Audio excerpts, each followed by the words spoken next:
સૌથી પહેલા વાત કરીએ તો ગુજરાતમાં કાળઝાળ ગરમી વચ્ચે હવામાન નિષ્ણાંત અંબાલાલ પટેલે આગાહી કરી છે. આગામી 5 થી 8 મે દરમિયાન રાજ્યના વિવિધ ભાગોમાં કરા સાથે વરસાદ વરસી શકે છે. વાતાવરણમાં અચાનક પલટો આવતા પવનની ગતિ 40 થી 60 કિમી પ્રતિ કલાક રહેવાની શક્યતા છે. દક્ષિણ ગુજરાતના જિલ્લાઓમાં છૂટાછવાયા વરસાદી ઝાપટા પડી શકે છે, જ્યારે સૌરાષ્ટ્રના કેટલાક ભાગોમાં હળવો વરસાદ થવાની સંભાવના છે. ત્યાર પછી આગળ વાત કરીએ તો બેટ દ્વારકા ટાપુ પરથી ભારતીય પુરાતત્વ સર્વેક્ષણ ASIને 2000 વર્ષથી પણ વધુ જૂની પ્રાચીન વસાહતના પુરાવા મળી આવ્યા છે. આર્કિયોલોજી ડિપાર્ટમેન્ટ વતી આલોક કુમાર ત્રિપાઠીએ જણાવ્યું કે ખોદકામ દરમિયાન શંખની બંગડીઓ, રોમન ઇન્ટેગ્લિયો, રોમન સિક્કાઓની છાપ અને રોમન એમ્ફોરા જેવી કિંમતી વસ્તુઓ મળી આવી છે. બેટ દ્વારકા પ્રાચીન સમયથી વેપારી નેટવર્કનું મહત્વનું કેન્દ્ર રહ્યું હોવાનું માનવામાં આવી રહ્યું છે. ત્યાર પછી આગળ વાત કરીએ તો મીડિયા રિપોર્ટ્સ અનુસાર બિહારમાં મોટા સેક્સ રેકેટનો પર્દાફાશ થયો છે, જેમાં છોકરીઓને યુવાન દેખાડવા માટે ઇન્જેક્શન આપવામાં આવતા હતા, બાદમાં ગર્ભવતી બનાવવામાં આવતી હતી અને તેમના બાળકોને 5 લાખમાં વેચવામાં આવતા હતા. રિપોર્ટમાં એવો પણ આરોપ છે કે કેટલીક છોકરીઓને બોયફ્રેન્ડ તરીકે રજૂ કરાયેલા પુરુષો દ્વારા ફસાવવામાં આવતી હતી, જેઓ પછી તેમને ગર્ભાવસ્થા માટે દબાણ કરતા હતા. ત્યાર પછી આગળ વાત કરીએ તો મમતા બેનર્જીની નેતૃત્વ હેઠળની બંગાળની તૃણમૂલ કોંગ્રેસે ચૂંટણી પંચના કેન્દ્ર સરકારના કર્મચારીઓને ગણતરી નિરીક્ષકો અને સહાયકો તરીકે નિયુક્ત કરવાના નિર્ણયને પડકાર્યો હતો, જે અરજી સુપ્રીમ કોર્ટે ફગાવી દીધી છે. સુપ્રીમ કોર્ટે કહ્યું કે કોઈ આદેશની જરૂર નથી, ચૂંટણી પંચે કંઈ ખોટું નથી કર્યું અને તેને કાઉન્ટિંગ સુપરવાઇઝર ચૂંટવાનો અધિકાર છે. પશ્ચિમ બંગાળમાં 4 મેના રોજ મતગણતરી થઈ હતી. ત્યાર પછી આગળ વાત કરીએ તો અમેરિકાના રાષ્ટ્રપતિ ડોનાલ્ડ ટ્રમ્પે ઈરાનને એક નવું અલ્ટિમેટમ આપ્યું છે. તેમણે દાવો કર્યો કે ઈરાન પાસે યુદ્ધનો અંત લાવવા માટે કરાર પર સંમત થવા માટે ફક્ત 3 દિવસનો સમય છે, નહીં તો તેની તેલ પાઇપલાઇન અંદરથી વિસ્ફોટ થશે. ટ્રમ્પે કહ્યું કે જો ઈરાન તેલ નિકાસ ચાલુ રાખવામાં નિષ્ફળ જશે તો પાઇપલાઇનોને નુકસાન થશે. ત્યાર પછી આગળ વાત કરીએ તો એક અમેરિકન સટ્ટાબાજી પ્લેટફોર્મ પર યુઝર્સે પશ્ચિમ બંગાળ વિધાનસભા ચૂંટણીના પરિણામો પર દાવ લગાવ્યો છે. પ્લેટફોર્મ પર $5 બિલિયન આશરે 47 કરોડથી વધુનો દાવ લગાવવામાં આવ્યો છે, જે દર્શાવે છે કે ભાજપ 51% લીડ સાથે થોડી આગળ છે, જ્યારે TMC 49% પર છે. આ દરમિયાન તમિલનાડુ વિધાનસભા ચૂંટણી પર $20 મિલિયન વધુનો દાવ લગાવવામાં આવ્યો છે. ત્યાર પછી આગળ વાત કરીએ તો સોના પર સૌથી મોટો અહેવાલ બહાર આવ્યો છે. બેંકોએ શિપમેન્ટ સંપૂર્ણપણે બંધ કરી દીધું છે, એટલે હવે સોનાની કિંમતોમાં નોંધપાત્ર ફેરફાર જોવા મળી શકે છે.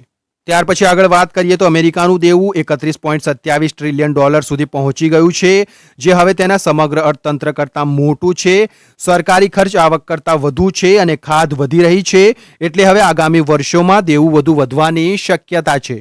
ત્યાર પછી આગળ વાત કરીએ તો દેશની જાહેર ક્ષેત્રોની બેંકો હવે સાયબર સુરક્ષાને મજબૂત બનાવવા માટે તેમના IT ખર્ચમાં નોંધપાત્ર વધારો કરી રહી છે, જેનું મુખ્ય કારણ અમેરિકન કંપની એન્થ્રોપિકના નવા AI ટૂલ ક્લાઉડ માઇથોસ છે, જે કોઈપણ સિસ્ટમને સરળતાથી હેક કરી શકે છે. ત્યાર પછી આગળ વાત કરીએ તો લાખો કેન્દ્ર સરકારના કર્મચારીઓ અને પેન્શનરો માટે સારા સમાચાર છે. 8મા પગાર પંચની ભલામણો ઘડવાની પ્રક્રિયા ઝડપથી આગળ વધી રહી છે. દિલ્હીમાં યોજાયેલી બેઠકોનો પ્રથમ રાઉન્ડ હવે પૂર્ણ થયો છે.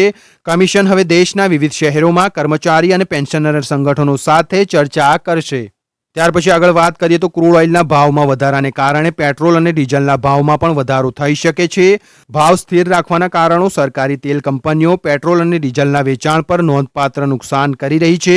તેની ભરપાઈ કરવા માટે હવે કંપનીઓ ભાવમાં વધારો કરી શકે છે. ત્યાર પછી આગળ વાત કરીએ તો રિઝર્વ બેંક ઓફ ઇન્ડિયાના કેલેન્ડર મુજબ મે મહિનામાં બેંકો કુલ 12 દિવસ બંધ રહેશે. આ રજાઓમાં રવિવાર, બીજા અને ચોથા શનિવાર સહિત અન્ય તહેવારો અને જાહેર રજાઓનો સમાવેશ થાય છે. જો કે કેટલીક રજાઓ રાજ્ય મુજબ અલગ અલગ હોઈ શકે છે. આ દરમિયાન ડિજિટલ બેન્કિંગ સેવાઓ ચાલુ રહેશે. ત્યાર પછી આગળ વાત કરીએ તો રવિવારે શારજાહ UAEથી ચેન્નાઈ જઈ રહેલી એર અરેબિયાની ફ્લાઇટમાં એક મુસાફરે અચાનક ઇમરજન્સી દરવાજો ખોલ્યો અને લેન્ડિંગ પછી ટેક્સી ચલાવતી વખતે કૂદી પડ્યો. અહેવાલ મુજબ ફ્લાઇટ દરમિયાન તે બીમાર હતો અને ઉલટી કરતો હતો. ચેન્નાઈ એરપોર્ટના અધિકારીઓના જણાવ્યા અનુસાર આ ઘટનામાં મુસાફર કે ફ્લાઇટને કોઈ નુકસાન નથી થયું.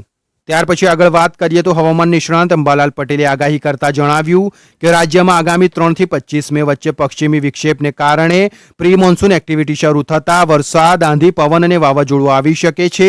તેમણે વધુમાં કહ્યું કે 5 મે પછી હવામાનમાં પલટો આવશે. દેશના પૂર્વ ભાગમાં ભારે વરસાદ થવાની શક્યતા અને ભારતના ઘણા ભાગોમાં 80 થી 100 કિલોમીટરની ઝડપે પવન ફૂંકાઈ શકે છે. ત્યાર પછી આગળ વાત કરીએ તો ગુજરાતના સ્થાપના દિવસના અવસરે સુરતની ઓરો યુનિવર્સિટી ખાતે મુખ્યમંત્રી ભૂપેન્દ્ર પટેલે વાયબ્રન્ટ ગુજરાત રિજનલ કોન્ફરન્સની ત્રીજી આવૃત્તિનો આરંભ કરાવ્યો છે. આ કોન્ફરન્સની ખાસિયત એ છે કે તેમાં જાપાન, રવાન્ડા, યુક્રેન અને સિંગાપોર જેવા દેશો ભાગીદાર તરીકે જોડાયા છે. રાજ્ય સરકાર દ્વારા અત્યાધુનિક 8 સ્માર્ટ જીઆઈડીસી એસ્ટેટની મહત્વપૂર્ણ જાહેરાત કરવામાં આવી છે. ત્યાર પછી આગળ વાત કરીએ તો ચૂંટણી પૂર્ણ થતાં જ પોલીસ ફરી એક્શનમાં. રાજ્યમાં સ્થાનિક સ્વરાજ્યની ચૂંટણીઓનો ધમધમાટ શાંત પડતાની સાથે જ ગુજરાત પોલીસ ફરી એકવાર કડક તેવરમાં જોવા મળી રહી છે. ચૂંટણીની કામગીરીમાં વ્યસ્ત હોવાને કારણે છેલ્લા એકાદ મહિનાથી ટ્રાફિકના નિયમો બાબતે જે શિથિલતા જોવા મળી હતી તેનો અંત આવ્યો છે. ગુજરાત સ્થાપના દિવસના પાવન અવસરથી જ રાજ્યસભામાં હેલ્મેટ અને ટ્રાફિક નિયમોના પાલન માટે એક મહિનાની વિશેષ ઝુંબેશ શરૂ કરવામાં આવી છે.